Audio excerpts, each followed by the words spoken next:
ওরে বাপরে, এত বড় একটা আস্ত ইলিশ মাছ। শুভ নববর্ষ 1432। পহেলা বৈশাখের প্রথম প্রহরে আমাদের ছিল পান্তা ইলিশের সাথে নানা রকম বাঙালিয়ানা খাবারের আয়োজন। ইলিশ মাছের ভর্তা, বাদাম ভর্তা, বেগুন আর পটলের ভর্তা, কাঁচা পেঁয়াজ আর শুকনো মরিচের ভর্তা, আলু ভর্তা, আর যা না হলেই নয় কাঁচা মরিচ ও পেঁয়াজ। সবকিছু দিয়ে মাটির থালাতে খাবার সাজিয়েছিলাম। আর সাথে ছিল আস্ত ইলিশ মাছ ভাজা আর শুকনো মরিচ, আর ছিল ডাল, ইলিশ খিচুড়ি, পটল আর বেগুন ভাজিও ছিল। কিন্তু শুভ নববর্ষ, সকাল সকাল বৈশাখের খাবারের আয়োজন নিয়ে বসেছি। শুরু করছি। এটা হচ্ছে বাদাম ভর্তা, ইলিশ মাছের কাটা ভর্তা,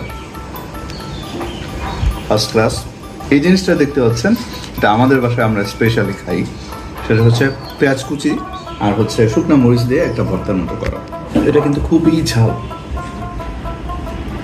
ওরে বাপরে, এত বড় একটা আস্ত ইলিশ মাছ। পান্তা ভাতের সাথে নানা রকমের ভর্তা আর ইলিশ মাছ ভাজি দিয়ে জম্পেশ খাওয়া শেষে আমরা চলে আসি ফাইহান আর তাইফার স্কুলে। স্কুলে ছিল বর্ণিল আয়োজন, নানা রকম আলপনা।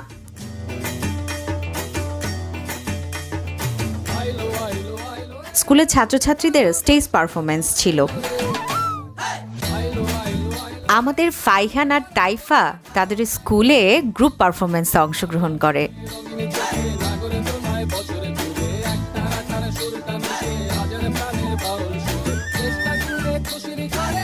আর এই গানের তালে তালে আমরাও নাচছিলাম।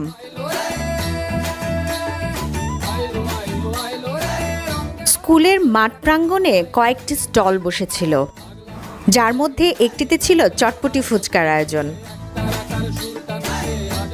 ফাইহান ফাবিয়ান দুজনের গালেই শুভ নববর্ষ লেখা হয়। অনেকেই নানা রকম আলপনা আঁকাচ্ছিল। বাচ্চারা একতারা আর ঢোলের সাথেও পরিচিত হয়েছে। সবকিছু মিলিয়ে পহেলা বৈশাখের সকালটি আমাদের দারুণ কেটেছে। বাচ্চাগুলো ভীষণ হাসি আনন্দে এবারের পহেলা বৈশাখটি উদযাপন করলো।